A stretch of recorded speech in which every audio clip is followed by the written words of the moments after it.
उत्तर प्रदेश में 2027 की विधानसभा चुनावी जंग भले ही अभी कुछ दूर हो, लेकिन सियासी बिसात पर चालें अभी से तेज हो गई हैं। बीजेपी की नजर जहां पर लगातार तीसरी बार सत्ता में वापसी की है, वहीं मुख्यमंत्री योगी आदित्यनाथ की नेतृत्व वाली सरकार ऐसे फैसले पर जोर देती नजर आ रही जिनका सीधा असर समाज के अलग अलग बड़े वोटर्स पर पड़ता हुआ नजर आ रहा है। यानी कि चुनावी मुकाबला शुरू होने से पहले ही योगी सरकार ने विकास, सुविधा और कल्याण के जरिए हर लोगों तक पहुंचने की कवायद तेज कर दी है।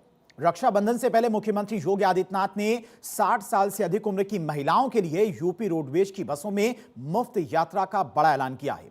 योगी कैबिनेट में लोक माता अहिल्याबाई मातृशक्ति यात्रा योजना शुरू करने के फैसले पर मुहर लगी थी और अब इस योजना को लागू कर दिया गया है। मुख्यमंत्री योगी आदित्यनाथ ने आईजीपी में आयोजित कार्यक्रम में इस योजना की शुरुआत कर दी है और सीएम योगी ने इस योजना की शुरुआत करते हुए कहा कि आज हर योजना का केंद्र बेटी है।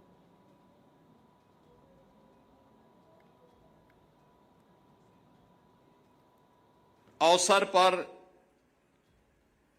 उत्तर प्रदेश परिवहन निगम और सिटी बस सेवा दोनों में हर बेटी, हर बहन, हर माता को 3 दिन के लिए निःशुल्क बस सेवा प्रारंभ करने के लिए और इस सुविधा के लिए प्रदेश भर की पूरी मातृशक्ति का अभिनंदन करते हुए उन्हें हृदय से बधाई देता हूं।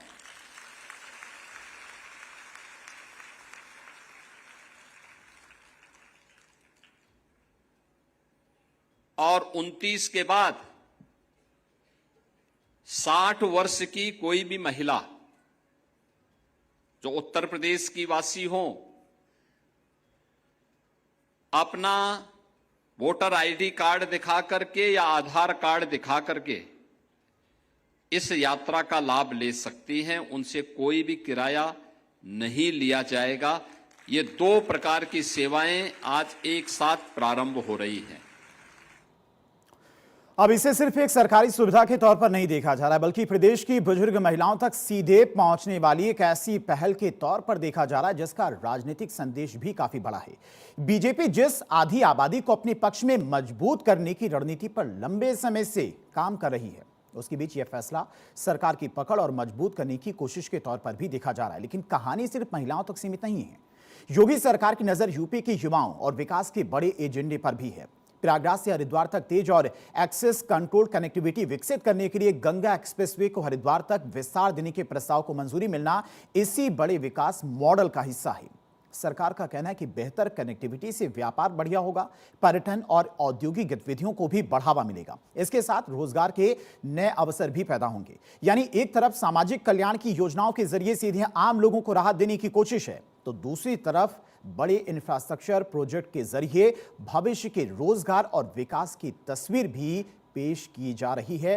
बड़ी सौगातें भी मुख्यमंत्री योगी आदित्यनाथ की तरफ से चुनाव से पहले दी जा रही है। और खासकर आधी आबादी की बात करते हैं तो आधी आबादियों को लेकर भी मुख्यमंत्री की तरफ से बड़ा ऐलान किया गया। असिस्टेंट एडिटर पूजा यादव हमारे साथ जुड़ चुकी हैं और लखनऊ से नीलेश हमारे साथ जुड़ चुके हैं। सबसे पहले पूजा, आपके पास आना चाहेंगे, चूंकि चुनाव से पहले कई बड़ी सौगातें मुख्यमंत्री योगी आदित्यनाथ की तरफ से दी गई हैं। हर रोज नए ऐलान किए जा रहे हैं। 60 साल से ज्यादा उम्र की महिलाएं अब आजीवन रोडवेज की बस में फ्री सफर कर सकेंगी। इसका कितना असर देखने को मिलेगा आने वाले चुनाव में, आने वाले वक्त में? साथ ही साथ कल एमबीबीएस के ट्रेनी डॉक्टर्स का स्टाइपेंड बढ़ाया गया, इनका भत्ता बढ़ा दिया गया, उसका असर कितना देखने को मिलेगा? अभी आने वाले दिनों में हो सकता है कि और भी कई बड़े ऐलान किए जाएं, लेकिन यह कितना फायदेमंद हो सकता है आने वाले समय में प्रदेश की जनता के लिए? देखिए, बहुत फायदेमंद हो सकता है। चुनाव बहुत ही करीब है, बहुत ज्यादा समय चुनाव में बचता नहीं है। अब ऐसे में चुनाव से पहले घोषणाओं का दौर लगातार जारी है। एक तरफ जहां 25 लाख टैबलेट्स की बात हो रही है, 1 लाख रोजगार की बात हो रही है, फिर जो स्टूडेंट्स हैं एमबीबीएस की, माफ कीजिएगा, उनके लिए स्टाइपेंड को बढ़ाने की बात, ये ऐसे कई फैसले। फिर बुजुर्ग महिलाओं के लिए फ्री बस यात्रा, रक्षाबंधन के मौके पर महिला के साथ में अगर कोई और एक शख्स भी है उसके लिए भी फ्री बस यात्रा। इससे समझा जा सकता है कि महिला वोटर खासतौर पर जो हैं उनको अपने खेमे में लाने की तैयारी है। हालांकि इसके लिए बहुत ज्यादा मेहनत करने की आवश्यकता सरकार को नहीं, क्योंकि सरकार इस दिशा में लगातार काम करती रही। जैसे महिलाओं का सबसे बड़ा मुद्दा रहा कि उनके पास सुरक्षा होनी चाहिए, तो सुरक्षा के लिहाज से अगर देखा जाए तो हम उत्तर प्रदेश में एक बार जरूर कह सकते हैं कि माहौल पहले के मुकाबले काफी ज्यादा बेहतर हुआ। अब महिलाओं को चाहिए कि उनको सुविधाएं मिले, वो कहीं पर भी आना जाना चाहती हैं तो उनको किसी के सामने हाथ ना फैलाना पड़े। बुजुर्ग महिलाओं को खासतौर पर किसी का अब सहारा नहीं चाहिए होगा, वो कहीं जाना चाहती हैं तो उनको सिर्फ अपना आधार कार्ड दिखाना है या अपना कोई और उनको ऐसे ही वोटर आईडी कार्ड दिखाना है, ऐसा कोई डॉक्यूमेंट दिखाना है और वो कहीं पर भी ट्रैवल कर सकती हैं। महिलाओं के लिहाज से अगर देखा जाए तो आमतौर पर रक्षाबंधन के मौके पर पूरे देश भर में अलग अलग सरकारें घोषणा करती है, लेकिन यहाँ पर आप एक दिन नहीं बल्कि 3 दिन के लिए ये घोषणा की जाती है कि महिलाएं मुफ्त में फ्री सफर कर सकती हैं। अब महिलाओं की अगर देखिए हम उत्तर प्रदेश में बात करते हैं तो 45% से ज्यादा वोट शेयर है महिलाओं का, और हर पार्टी बात बखूबी जानती है कि जब ये आधी आबादी साथ होती है तो सत्ता की राह आसान हो जाती है। ऐसे में अब जब महिलाओं की बात की जा रही, महिला वोटर्स की बात की जा रही है, तो सबसे इंपॉर्टेंट है कि पहले महिलाओं के लिए सहूलियत, उनकी सुरक्षा और उनको आत्मनिर्भर बनाने के लिए काम किया जाए। तो अभी पिछले कुछ दिनों में हम देखें तो इसमें और ज्यादा सक्रियता नजर आ रही है, चाहे वो अब मुफ्त में यात्रा की बात हो या फिर इसके अलावा महिलाओं के लिए हम देख रहे हैं कि और उनको टेक्नोलॉजी के साथ जोड़ने की बात हो, महिलाओं को सशक्त करने की बात हो, रोजगार के जरिए रोजगार सृजन के लिहाज से उनको तैयार किया जा रहा है। सरकारी योजनाएं इतनी सारी हैं महिलाओं के लिए जिससे उनको लाभान्वित किया जा रहा है। तो कुल मिलाकर आप क्योंकि कह रहे हैं फायदे की बात, तो सीधे तौर पर देखिए जब आप इस तरह के प्रयास करते हैं और महिला, हमने देखा महिला वोटर्स जो हैं उन्होंने बड़ी सक्रिय भूमिका निभाई है पूरे देश भर के चुनाव में, और ये महिलाएं आधी आबादी जिस दिशा में होती हैं, जिनके साथ खड़ी होती हैं, वो सत्ता में आते हैं। तो एक बार फिर से ये कोशिशें हो चुकी हैं कि और जितना लाभ पहुंचाया जा सकता है महिलाओं को पहुंचाया जाए, ताकि उनका कॉन्फिडेंस सरकार के प्रति और ज्यादा मजबूत हो। नीलेश, अगर बात की जाए आधी आबादी की, 6 करोड़ से ज्यादा महिला वोटर्स हैं यूपी में, और जो ऐलान मुख्यमंत्री योगी आदित्यनाथ की तरफ से किए गए, इससे पहले किसी भी सरकार के द्वारा इस तरह का कदम नहीं उठाया गया कि 60 साल से ज्यादा महिलाएं जिनकी उम्र ज्यादा है, 60 साल से ज्यादा, उनको फ्री बस सेवा दी जाए। परिवहन निगम की तरफ से ये बड़ा ऐलान किया गया, मुख्यमंत्री की तरफ से ये बड़ा ऐलान हुआ। इस तरह का फैसला इससे पहले किसी भी सरकार के द्वारा नहीं लिया गया। स्टाइपेंड बढ़ाया गया, कल ही ये ऐलान किया गया मुख्यमंत्री योगी आदित्यनाथ की तरफ से, जो ट्रेनी एमबीबीएस डॉक्टर्स हैं उनका स्टाइपेंड बढ़ाया गया है। साथ ही साथ रक्षाबंधन के मौके पर खासकर अब तक किसी भी मुख्यमंत्री के द्वारा इस तरह के वादे और इस तरह से कदम नहीं उठाया गया महिलाओं को लेकर, खासकर कि रक्षाबंधन पर आपके लिए परिवहन विभाग की सभी बसों में यात्रा फ्री कर दी जा रही हो। यानी एक तरफ मुख्यमंत्री योगी आदित्यनाथ करके दिखा रहे, दूसरी तरफ अखिलेश यादव की तरफ से भी आज लखनऊ में एक प्रेस कॉन्फ्रेंस रखी गई थी, और इस प्रेस कॉन्फ्रेंस की सबसे खास बात यह थी कि डिंपल यादव ने प्रेस कॉन्फ्रेंस की शुरुआत की और पीडीए में ए का मतलब उनकी तरफ से आधी आबादी बताया गया। हालांकि समय समय पर इस ए का मतलब बदलता रहता है, लेकिन एक तरफ मुख्यमंत्री योगी आदित्यनाथ करके दिखा रहे, दूसरी तरफ अखिलेश यादव वादे कर रहे हैं। कितना फर्क दोनों में और कितना असर दिखेगा? बिल्कुल, अगर हम 24 घंटे की बात करें तो उत्तर प्रदेश सरकार की तरफ से तमाम ऐसे बड़े फैसले लिए गए हैं जो सीधा जनता को प्रभावित करते हैं, आधी आबादी को प्रभावित करते हैं। एक और जहाँ 3 दिनों तक जो उत्तर प्रदेश की महिलाएं हैं उनको बसों की सेवा निःशुल्क दी जाएगी, उनके साथ एक यात्री भी निःशुल्क यात्रा कर सकता है। उसके अलावा 29 तारीख के बाद जो 60 साल के ऊपर की महिलाएं हैं या 60 साल की उम्र की महिलाएं हैं, तो उत्तर प्रदेश के परिवहन विभाग की जो संचालित बसें हैं उससे वो उत्तर प्रदेश और उत्तर प्रदेश के बाहर जहां तक वो बसें जाती हैं वहां तक वो आसानी से ट्रेवल कर सकते हैं। इसके लिए उनको कोई पास की आवश्यकता नहीं है, उनके पास अपना आधार कार्ड हो या वोटर आईडी कार्ड हो, वो कंडक्टर को दिखाकर उससे आसानी से अपनी यात्रा तय कर सकती है। उसके अलावा जो दूसरा सबसे बड़ा महिला के हितों में फैसला लिया गया है कि आधी आबादी की बात तो हम करते हैं, लेकिन जब आधी आबादी को सुरक्षित मान सम्मान देने की बात आती है तो तमाम राजनीतिक दल पीछे हट जाते हैं। लेकिन योगी आदित्यनाथ ने जो वादे किए उनको धरातल पर उतारने का काम भी किया है। इसी बीच एक और बड़ा फैसला सरकार की तरफ से लिया जाता है कि उत्तर प्रदेश की जो आधी आबादी है जो घर से बाहर निकलकर रोजगार करती है, बड़ी बड़ी कंपनियों में काम करती है, वैसे में उनके लिए कोई नाइट शिफ्ट में ड्यूटी करने की कोई पॉलिसी नहीं थी, उनको सुरक्षा का खतरा था। लेकिन सरकार ने ऐलान किया है कि जो महिलाएं रात में काम करने की इच्छुक है, नाइट शिफ्ट करने की इच्छुक है, ऐसे में उनको सुरक्षित माहौल के साथ साथ सुरक्षित परिवहन उपलब्ध कराया जाएगा ताकि महिलाएं भी रात में शिफ्ट कर सके और अपनी आर्थिक स्थिति को मजबूत करने का काम कर सके। उसके अलावा जब आज 60 वर्ष की महिलाओं को मुख्यमंत्री योगी आदित्यनाथ की तरफ से तोहफा दिया जा रहा था, उस समय मुख्यमंत्री ने एक और बड़ा ऐलान कर दिया और अक्टूबर और नवंबर में नीलेश, आते हैं आपके पास, आपकी आवाज थोड़ा क्लियर नहीं आ रही, आपसे फिर से कनेक्ट करने की कोशिश करते हैं। उससे पहले पूजा के पास चलते हैं। पूजा, अखिलेश यादव की तरफ से भी कई आज बड़ी घोषणाएं की गई हैं, जैसा कि फ्री लैपटॉप, यानी कि जो 12वीं पास बच्चे होंगे उनको फ्री लैपटॉप दिया जाएगा। 2012 में भी अखिलेश यादव की तरफ से यह बड़ा ऐलान किया गया था कि 12वीं पास बच्चों को लैपटॉप दिया जाएगा। एक बड़ा टर्निंग पॉइंट उस वक्त साबित हुआ था और सपा की सरकार भी आई थी। 40,000 रुपए हर साल महिलाओं को दिए जाएंगे, कई और बड़े ऐलान किए गए। इसका कितना असर देखने को मिलेगा? स्त्री सम्मान वृद्धि योजना जिसका आपने जिक्र किया, बड़ी बात यह है कि डिंपल यादव खुद अब प्रेस कॉन्फ्रेंस की शुरुआत कर रही हैं। मतलब उनकी एक इंडिपेंडेंट इमेज होनी चाहिए। वो सिर्फ अखिलेश यादव की पत्नी, अब इससे इनकी पहचान नहीं होनी चाहिए, बल्कि उनकी खुद की अपनी एक मजबूत इमेज होनी चाहिए। राजनीतिक तौर पर अगर देखा जाए तो डिंपल यादव अब काफी ज्यादा एक्टिव नजर आती हैं। और हम अगर देखें तो संसद के भीतर देखें, संसद के बाहर देखें, इस बार मॉनसून सत्र की बात करें तो आपने देखा होगा कि जब समाजवादी पार्टी राम मंदिर पर लगातार शोर कर रही थी, डिंपल की भागीदारी बहुत ज्यादा सक्रिय थी। संसद के भीतर भी डिंपल की भागीदारी बहुत ज्यादा एक्टिव नजर आ रही थी। ऐसे में समझा जा सकता है कि समाजवादी पार्टी भी अब इस बात को समझ चुकी है कि महिलाओं का भरोसा जीतना जरूरी है। और इससे भी बड़ी बात यह है कि आपको याद होगा डिंपल यादव के लिए अखिलेश यादव को घेरा गया था। बार बार बीजेपी के तमाम जो नेता हैं वो आरोप लगाते हुए नजर आते हैं, जो अपने पत्नी के सम्मान का बचाव नहीं कर पाए, वो आखिर महिलाओं की रक्षा सुरक्षा कैसे कर पाएंगे।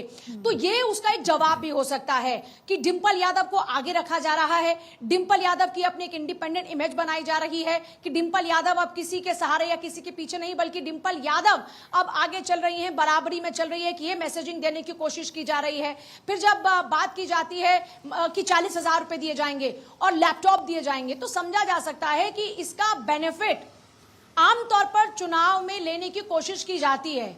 और ये एक तरीका होता है। देखिए, एक तरफ वहां पर है कि भाई हम आपको आईपैड देने वाले हैं, अब हम आपको इधर कहेंगे कि हम लैपटॉप देने वाले हैं। इस तरह की बातें आपको सुनने को मिलती रहेंगी। चुनाव से पहले ये बड़ी आम बात है, कोई कहेगा कि हम आपको टैबलेट देंगे, कोई कहेगा आईपैड देंगे, कोई कहेगा लैपटॉप देंगे। सरकार कह रही है कि हम टैबलेट देंगे, समाजवादी पार्टी के मुखिया कह रहे हैं कि हम लैपटॉप देंगे।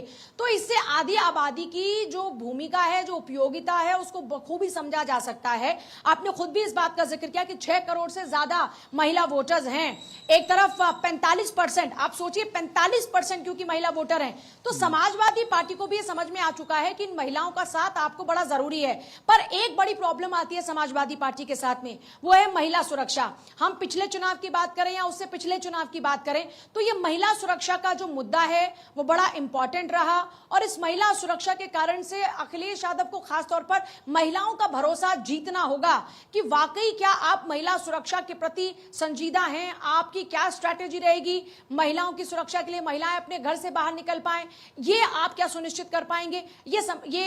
अगर बात की जाए महिला समृद्धि योजना और इस तरह की तमाम योजनाओं का आप कितना ऐलान कर, लेकिन सबसे पहले एक महिला को चाहिए कि वो एक सुरक्षित माहौल में रहे। फिर आती है बात कि आप उसको कैसे, उसके आत्मविश्वास को बढ़ाने पर जोर देंगे। फिर बात आती है कि आप उसके लिए रोजगार के अवसर कैसे सृजित करेंगे। आप पढ़ाई लिखाई की बात करते हैं तो महिलाओं को पढ़ाई लिखाई का बराबर का अधिकार मिले, ये आप कैसे सुनिश्चित करेंगे। अगर कहीं पर ट्रैवल की बात आती है, अगर उसकी जेब में पैसा नहीं है तो क्या किसी भी छात्रा को परेशानी आएगी, और अगर आती है तो आप उसका समाधान क्या करेंगे, ये आपको सुनिश्चित करना होगा। तो ये खासतौर पर महिलाओं के वो विषय हैं जिन पर आप काम अगर अखिलेश करते हैं और वाकई भरोसा दिला पाते हैं तो हो सकता है कि उनको बढ़त मिले। लेकिन अभी उनके लिए सबसे बड़ा फैक्टर है महिला सुरक्षा का। हालांकि वो डिंपल यादव को आगे कर रहे हैं, कई योजनाएं, लैपटॉप और ये तमाम कोशिशें की जा रही हैं, लेकिन हाँ, महिलाओं का भरोसा जीतने के लिए भी और प्रयास की जरूरत होगी। क्योंकि आपने पीडीए में अब आधी आबादी का जिक्र किया, इस पीडीए में सब कुछ समावेश कर लेना चाहते हैं अखिलेश यादव। उनकी स्ट्रैटेजी में ये बदलाव नजर आता है। पीडीए में ही पंडित कहते नजर आते हैं, पीडीए में ही पिछड़े को कहते नजर आते हैं, पीडीए में ही दलित को, अल्पसंख्यक को, सबका समावेश वो इसी पीडीए में करते हुए नजर आते हैं। अभी इसी पीडीए में वो आधी आबादी को भी लेकर आए हैं, लेकिन क्या उस आधी आबादी को यह मंजूर है कि वो इस बात को मान लें कि हाँ भाई अखिलेश यादव वाकई उनके सम्मान की इस पीडीए में बात कर रहे हैं। नीलेश भी लगातार हमारे साथ जुड़े हुए। नीलेश, एक तरफ मुख्यमंत्री योगी आदित्यनाथ वही सवाल है कि करके दिखा रहे हैं, एक तरफ अखिलेश यादव वादे कर रहे हैं। सरकार की तरफ से ऐलान किया गया, मुख्यमंत्री योगी आदित्यनाथ की तरफ से ऐलान किया गया कि चुनाव से पहले ही सभी बच्चों को टैबलेट मिल जाएंगे। लेकिन अखिलेश यादव कह रहे कि अगर उनकी सरकार आती है तब सभी बच्चों को लैपटॉप दिए जाएंगे, साइकिल दी जाएगी और 40,000 रुपए साल की महिलाओं को दिए जाएंगे। रही बात कानून व्यवस्था की, कानून व्यवस्था की तारीफ आपने कई लोगों के मुंह से सुना होगा। उत्तर प्रदेश में किस तरह की स्थितियां पहले थी, अब हैं। मुख्यमंत्री योगी आदित्यनाथ के नेतृत्व में किस तरह से उत्तर प्रदेश की कानून व्यवस्था बदली है। इंफ्रास्ट्रक्चर की बात हो, एयरपोर्ट्स बने हैं, कई ऐसे शहर हैं जहां पर मेट्रो इस वक्त चल रही है। सबसे ज्यादा यूपी में शहर है जहां पर मेट्रो सेवाएं चल रही हैं। तो एक तरफ सरकार के सामने यानी कि मुख्यमंत्री योगी आदित्यनाथ के सामने एक पूरा रिपोर्ट कार्ड होगा कि हमने अपने 2 कार्यकाल में क्या कुछ किया प्रदेश सरकार के लिए और प्रदेश की जनता के लिए। वहीं अखिलेश यादव की तरफ से सिर्फ वादे हैं। वादों का क्या उतना असर दिखाई देगा? देखिए धीरेन, बिल्कुल अगर हम आज की बात करें तो मुख्यमंत्री की तरफ से उत्तर प्रदेश की छात्राओं को लेकर भी एक बड़ा ऐलान किया गया है। अक्टूबर से नवंबर के बीच में उत्तर प्रदेश की जो मेधावी छात्राएं हैं, ऐसी 50,000 छात्राओं को स्कूटी देने का काम सरकार की तरफ से किया जाएगा। यानी कि मुख्यमंत्री ने मंच से कहा कि जो छात्राएं पढ़ने लिखने में अव्वल है, उनको स्कूल कॉलेज जाने में तकलीफ ना हो, इसलिए सरकार उनको स्कूटी मुहैया कराएगी। इसके अलावा जो मेधावी छात्र होंगे, छात्राएं होंगी, उनको टैबलेट भी सरकार मुहैया कराएगी। तो ये आज एक बड़ा ऐलान मुख्यमंत्री की तरफ से किया गया। इसी बीच देखा गया कि डिम्पल यादव और अखिलेश यादव संयुक्त रूप से प्रेस कॉन्फ्रेंस कर रहे थे। इस प्रेस कॉन्फ्रेंस में अगर हम देखें तो समाजवादी पार्टी के उन चेहरों को बुलाया गया था, चाहे वो राजीव फोलकर हो जो विधायक है समाजवादी पार्टी से, इकरा हसन की बात करें तो सांसद है समाजवादी पार्टी से। तो ऐसे में इन लोगों को मंच पर बुलाया गया था ताकि महिलाओं को एक संदेश दिया जाए और बड़ा एक वादा भी किया गया है कि अगर उत्तर प्रदेश में उनकी सरकार बनती है तो प्रति साल प्रत्येक महिला को 40,000 रुपए उनकी सरकार बनने के बाद देने का काम किया जाएगा। तो वादे किए जा रहे हैं, दावे किए जा रहे हैं, क्या उन दावों को महिलाएं समझेंगी? क्योंकि जिस तरीके से आज मुख्यमंत्री ने एक और बड़ा ऐलान किया कि उत्तर प्रदेश में महिलाएं अगर रात में अपनी कंपनियों में, अपनी दफ्तरों में शिफ्ट करना चाहती है तो उनको सुरक्षित माहौल के साथ साथ सुरक्षित परिवहन उपलब्ध कराया जाएगा ताकि महिलाएं भी पुरुषों की तरह रात में भी जो है नौकरी कर सके और अपने परिवार की आर्थिक स्थिति को मजबूत करने का काम कर सके। दूसरी ओर धीरेन, मैं उस कार्यक्रम में खुद मौजूद था, मैंने खुद देखा कि मुख्यमंत्री से मिलने के लिए 60 वर्ष से ऊपर की महिलाएं पहुंची। उन्होंने कहा कि जो घर परिवार के लोगों ने नहीं सोचा कि अगर उनकी माँ बूढ़ी हो गई है, उनको अयोध्या जाना है, काशी जाना है, तो पैसे की आवश्यकता होगी बसों से जाने के लिए, तो वो कहां से मुहैया कराएंगे। लेकिन प्रदेश के मुखिया ने ये सोचा कि हमारी जो 60 वर्ष की महिलाएं हैं, ऐसे में उनका मन जो है भजन कीर्तन में, अपनों से मिलने में लगता है, तो ऐसे में उनको ट्रेवल के दौरान निःशुल्क जो है यात्रा कराई जाए ताकि महिलाएं अपने जो है बुजुर्ग अवस्था में आसानी के साथ अपना जो है भविष्य तय कर सके कि कहाँ उनको जाना है, मंदिर जाना है, पूजा पाठ करना है, या सुरक्षित माहौल जब उनको मिलता है। महिलाओं ने भी कहा कि 2017 से पहले जब वो घर से निकलती थी तो उनको डर लगता था, घर से भेजा जाता था कि वो उनके साथ जाए ताकि महिला सुरक्षित रहे। लेकिन आज जो है वो माहौल बदल गया है। लड़की अकेले निकल रही है घर से तो आसानी से। ठीक है नीलेश, आएंगे आपके पास। पूजा, अगर बात की जाए जेनजी की, इस वक्त सबसे ज्यादा अगर किसी बात की चर्चा हो रही तो जेनजी की, और जेनजी को लेकर भी मुख्यमंत्री योगी आदित्यनाथ की तरफ से ऐलान किया गया। उन्होंने भी कहा कि सभी विधायक अपने इलाके के युवा वर्ग, खासकर जेनजी और अल्फा वर्ग के लोगों से सीधा संवाद कर उनकी समस्याओं को जाने। जेनजी इफेक्ट इस बार के चुनाव में कितना बड़ा साबित होगा? देखिए, जेनजी फैक्टर बहुत बड़ा साबित होगा, इसमें कोई दो मत नहीं है। हम लगातार इस बात का जिक्र भी कर रहे हैं कि आप सोचिए, अगर 20% जेनजी वोटर है, महिलाओं का, पुरुषों का मिलाकर, तो ऐसे में समझा जा सकता है कि जेनजी वोटर का जो एक किरदार है बड़ा महत्वपूर्ण रहेगा। जेनजी वोटर बहुत ही निर्णायक भूमिका में रहेंगे। तो ये जो बात हो रही है कि हम टैबलेट्स देंगे, या ये जो स्टाइपेंड की बात हो रही है, या फिर ये जो 1 लाख रोजगार की चुनाव से पहले बात हो रही है, सीधे तौर पर उसे जेनजी के साथ में ही कनेक्ट करके देखा जा रहा है कि जेनजी चाहता है डिलीवरी। जेनजी को चाहिए कि आप त्वरित रिजल्ट दें। अगर आपने कोई वादा किया है तो आपको वो वादा पूरा करना होगा, और अगर आप वो वादा पूरा नहीं करते हैं तो फिर उनके पास में प्रोटेस्ट का रास्ता रहता है। अब क्योंकि बीजेपी सरकार के पास में, योगी सरकार के पास में एक प्लस पॉइंट ये है कि उनकी जितनी भी पॉलिसीज हैं, उनका एग्जिस्टेंस है, उनके ऊपर काम करके दिखाया गया, उसके डेटा हैं, उसके फैक्ट्स हैं, तो सरकार ये दिखा सकती है कि साहब हमने जो अभी तक वादा किया है, हमने वो वादे पूरे किए हैं। और देखिए, हम क्योंकि हमारा जो शो रहता है जनता की आवाज़ में, हम बहुत सारे जेनजीज के साथ में बात करते हैं। महिलाओं का खास तौर पर ये कहना रहता है कि एक बात में कोई डाउट नहीं है कि पहले के मुकाबले आज माहौल बहुत बेहतर है। सुरक्षा के लिहाज से अगर देखा जाए तो आज स्थिति बहुत बेहतर है। घर से निकलने से पहले आपको 100 दफा सोचना नहीं पड़ता। आप बिंदास बेधड़क आप निकल सकते हैं, किसी भी समय पर आप निकल सकते हैं। तो ये एक बड़ा फैक्टर है जो बीजेपी के पक्ष में है। लेकिन अब बात आती है कि भाई उधर से अगर कहा जा रहा है कि हम आपको लैपटॉप देंगे, तो उधर से टैबलेट्स की बात की जा रही है। सीधे तौर पर युवाओं के साथ में, जेनजी के साथ में ये कनेक्टिविटी है कि आपको हम टैबलेट्स प्रोवाइड करवाएंगे ताकि आपको ये जो, क्योंकि तकनीक का दौर है, आपको बड़ा जरूरी है कि आप तकनीक के साथ जुड़े हों। तो ऐसे में सरकार की ये मदद हो सकती है कि हम आपको टैब दे रहे हैं। फिर बात आती है, सवाल पूछा जाता है रोजगार पर।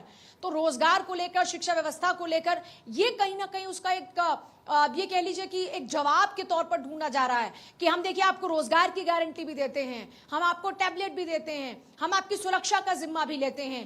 तो इस लिहाज से अगर देखा जाए तो जो जेनजी जनरेशन है वो रिजल्ट ओरिएंटेड है। उनको मतलब इस बात से कि आपने अगर कोई वादा किया तो आप वो पूरा कीजिए, आपको वो करके दिखाना होगा। तो ऐसे में सरकार के सामने भी ये चैलेंज रहेगा कि आपने अब जो बात कर दी है, जो वादा आपने किया, उसको आपको पूरा करना होगा। और ये इसी को माना जा रहा है कि जेनजी की क्योंकि बहुत निर्णायक भूमिका इस चुनाव में रहेगी, तो हर पार्टी, अब देखिए क्योंकि मैं लगातार अभी हम बीजेपी कवर कर रहे हैं, तो मेरी बहुत सारे लोगों से बातचीत हुई। आप यकीन नहीं मानेंगे, सांसद या अभी संगठन में जिन जिनको जिम्मेदारियां दी गई हैं, मंत्री, हर मंत्री, सांसद, संगठन में जिन जिनको जिम्मेदारियां दी गई हैं, वो हर पदाधिकारी, उनको ये जिम्मा दिया गया है कि आपको जेनजी के साथ में संवाद करना है। और आप अब यहां पर कार्यालय में सिर्फ बैठेंगे नहीं, आपको उनके बीच में रहना है।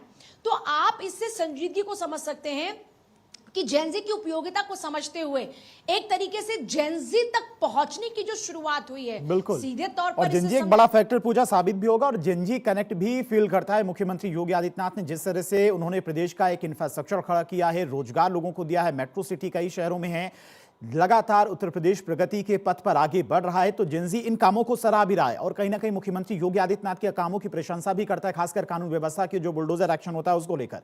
बहुत बहुत शुक्रिया पूजा आपका, और नीलेश आपका भी बहुत बहुत शुक्रिया तमाम सारी जानकारी के लिए।